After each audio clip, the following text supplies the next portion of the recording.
right, here's the other food plot. We got the A-team out here. Miss Oxford A21's cutting the clover, which it really didn't need to be cut, but she got back here and just started cutting away. So this is the little clover. It's like a 30 by 40 square right there by the stand. And then here, all the way down, was our forage beans. And you can see them. Look at the difference between this field and the other food plot. These soybeans are forage soybeans. Let me go out to the middle so we can see. So what that means is they regrow as they get eaten. You could see the deer are this one didn't make it. That one didn't make it. But as they grow, the deer are eating them. So it's a constant battle, and this is what your food plot looks like.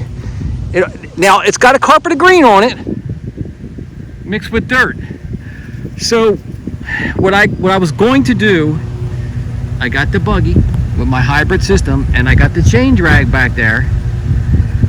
I am going to chain drag over top of these, and hopefully I don't rip them all out. Hopefully it kind of like drags right over top of them, and put these brassicas right down on top of here without doing hardly anything. Now look at all this.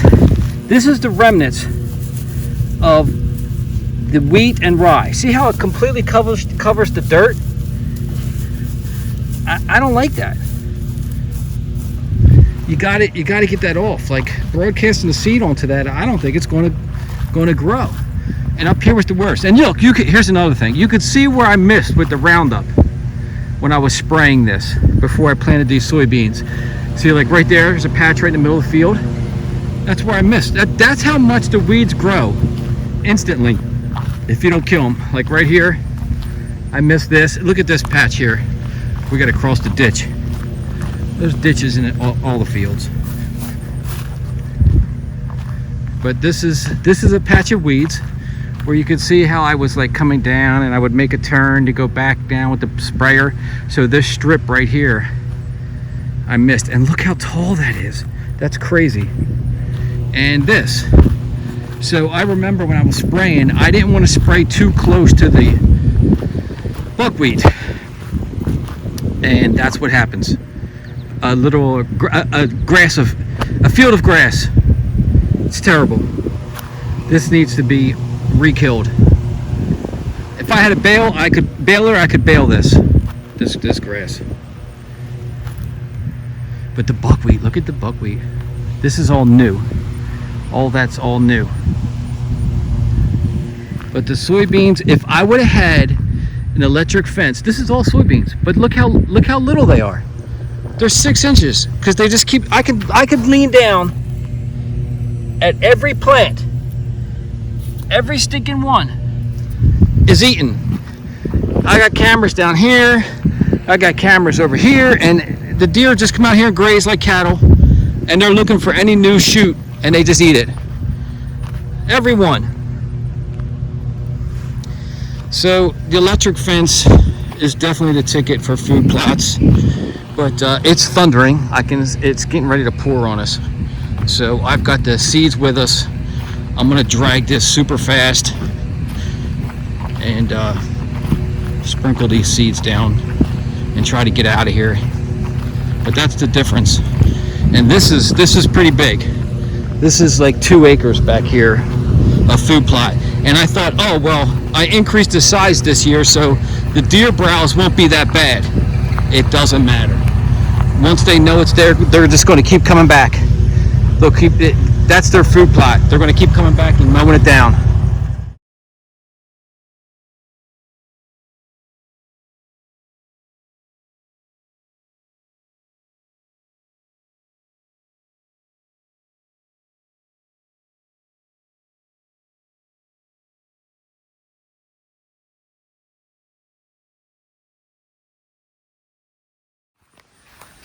That's done. So I drug this top half of the field, this square here, and then over the ditch on the other side. But you can see what it does. I mean, it kind of pulled the soybeans over, but it didn't really kill them. It didn't rip them out. And it actually looks like it's a tilled field. It's raining. I got to spread these seeds like really quick. So what I'm going to do is I'm not going to mess with that buckwheat. The buckwheat grew so good. It's so thick that I think I'm just going to leave it just the way it is this year. But this top half, I'm going to put the top half, I'll put the collard greens, and the bottom half of the soybeans, I'm going to put the purple top turnips. Let's try that.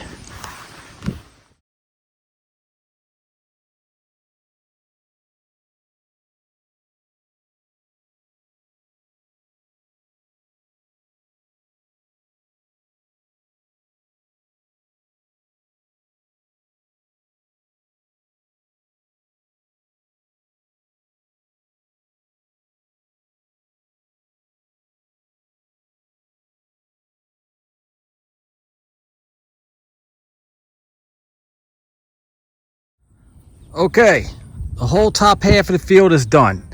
I used a chain drag. We got the top half collard greens. The bottom half is purple top turnips. Now I've got a little bit.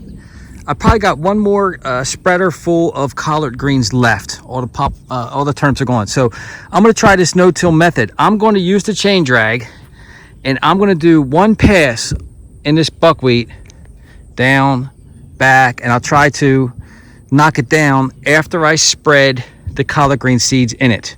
So I'm going to walk this collard greens, spread them in there, and then run it over the chain drag to knock it down and see if it grows. An experiment.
Back here.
All right, that's all we're going to do back here. We got some purple top turnips in. We got the collard greens in.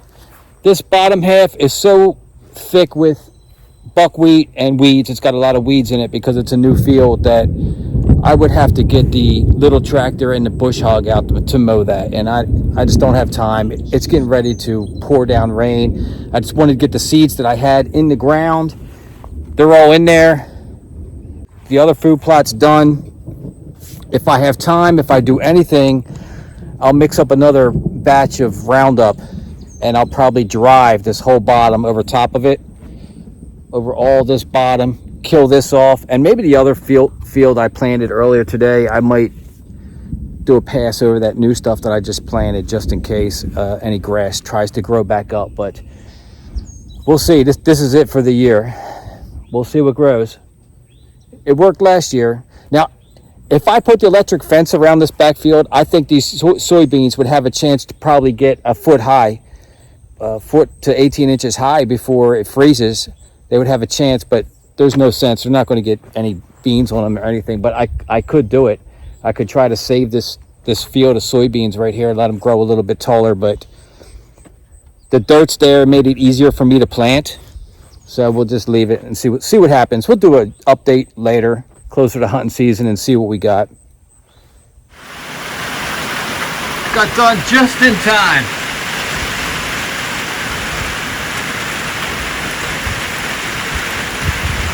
Wow.